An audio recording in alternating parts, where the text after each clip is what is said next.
Good morning, everyone, and thank you for joining us at this forum to share ideas about how we can all work together. My office at the State Department lives for opportunities like this, when people and organizations can get together to accomplish things they would not be able to achieve on their own.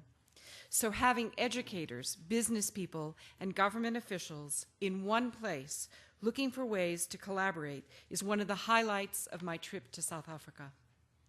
The idea for this event came up a little over a month ago when I had lunch with the Minister for Higher Education and Training in Washington. As we ate, our conversation turned to the way that educational institutions in the United States often work with businesses and employers to make sure students, their potential future employees, are properly trained and prepared for successful careers. Well, Minister Nzimande invited me to continue this conversation in South Africa, and I'm here. But I hope today we move beyond conversation because everyone here stands to gain from increased cooperation. The students who will be better equipped to seek and fill 21st century jobs. Employers who will spend less time and fewer resources training their new hires. And centers for further education and training that will gain reputations for providing the best possible education for this new age. We see the changing expectations of the 21st century every day. Information circles the globe instantaneously and empowers people throughout society to think in new ways. Young people communicate differently. They enjoy a newfound sense of social mobility and possibility, and they have greater expectations that democracy, human rights, and basic freedoms are the birthright of every man, woman, and child. Business is also changing rapidly, so educational institutions in both South Africa and the United States must be prepared to embrace the same rapid pace of change. This means constant innovation and reinvention to remain relevant and up to date. Governments and private sector enterprises must think differently and take risks on new ideas. They must be willing to throw out entrenched ways of doing business in favor of trying a fresh approach. This is not always easy, but that is why partnerships and gatherings like this are so important. In that spirit, I'm pleased to announce that we will be expanding the joint educational programs between the United States government and the South African Department of Higher Education and Training. Under this expanded initiative, we will be seeking additional ways to link community colleges across the United States and further education and training centers here in South Africa. Using online conferencing platforms and other connective technologies, we will bring together educational administrators in the US and in South Africa so that they can share their experiences and best ideas. In addition, we will create opportunities for community college administrators and faculty from the United States to visit South African centers under the Fulbright Senior Specialist Program. This will allow them to share their knowledge in person and take ideas from South Africa back to American schools. The United States and South Africa both need to explore the means through which education between the secondary and university or varsity levels can give our young people the skills that help them find real, long-term employment and that help meet our nation's changing economic needs in the 21st century. As much as young South Africans and young Americans need good jobs, our businesses and industries need good workers. Education and job training must equip people with the skills and the values that are the hallmarks of productive and responsible workers, the sort of workers who can build sophisticated machines, improve processes, and aspire to positions of greater responsibility. Government and educational institutions need business to be a partner in the process of developing the education and training that delivers the sort of skilled worker. Furthermore, We must work together to develop curricula that provides entrepreneurial know-how. Skilled workers are even more valuable to our societies when they have the knowledge to help build businesses and create new jobs. These are the ideas that a partnership between American community colleges and South African further education and training centers can help develop.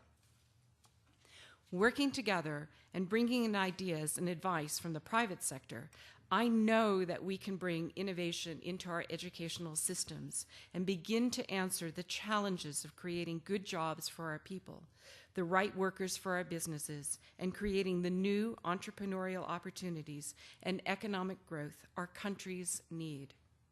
And I know from my own private experience in the private sector, my own personal experience in the private sector, that nobody innovates as well as business. In the world of business, innovating is as vital as breathing. I believe that the habits of innovation can be learned in the classroom, applied to real-world problems, and brought to a marketplace hungry for new ideas.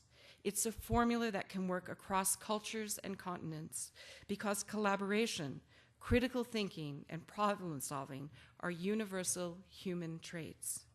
And when governments and educational institutions help foster open environments that nurture innovation, new opportunities emerge to benefit all our people and all of our businesses. Innovation also helps create new avenues of entrepreneurship that can drive a nation's production and kickstart job creation. We need to foster a culture of entrepreneurship, particularly among young people and students. Economies are built on the strong backs and fresh ideas of youth, and our educational institutions need to give our young people the skills to bring these ideas to their jobs and to the marketplace. In South Africa and around the world, entrepreneurship is an open door to opportunity. It requires thinking big and taking risks. And taking a risk can sometimes end in failure, but that's okay. That's a critical element of entrepreneurship. It adds energy and excitement that defines entrepreneurs all over the world. When entrepreneurs turn their ideas into businesses, jobs and opportunities follow. We have seen it happen over and over again. So we are placing a renewed emphasis on entrepreneurship throughout our economic foreign policy and our development policy. We want to work with you to support entrepreneurship opportunities for people everywhere and nurture the ecosystems that allow individuals to unleash their natural entrepreneurialism.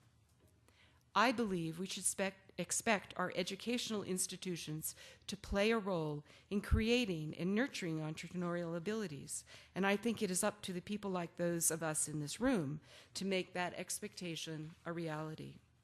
Just a few days ago, I had the opportunity to visit Race Corp, a business incubator down the road from here in Johannesburg. One young woman has supplemented her own determination with skills she learned from Race Corp to form one of the only mining services company in the world that is owned by a Black woman. Others are building innovative businesses in marketing, concierge services, and a laundry and dry cleaning service. These young South Africans are preparing to strike out and take a chance on themselves. We celebrate their courage and their commitment, and we recognize that their ideas could ultimately impact many, many more lives than their own. I'd like to see the same sorts of ideas that Race Corp offers become part of the way we educate and train young people in schools and institutions like the further education and training centers. That's one of the things I hope our new initiative with the Ministry of Higher Education and Training will help develop. It is up to those of us in this room to figure out how we can give young people the support and encouragement they need. What kinds of training and preparation should we provide them?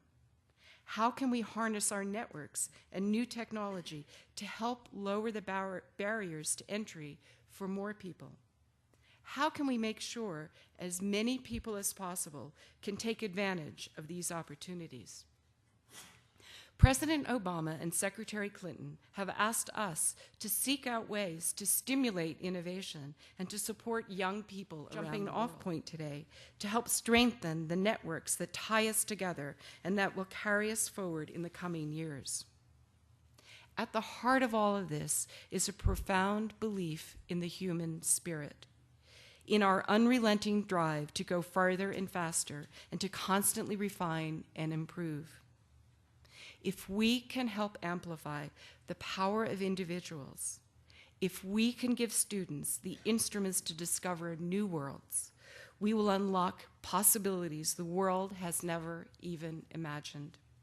We will once again prove the power of an individual and an idea to make a difference in the world against all odds that I, for one, cannot wait to see. And it is one I look forward to helping realize through partnerships with those of you in this room today. Thank you very much.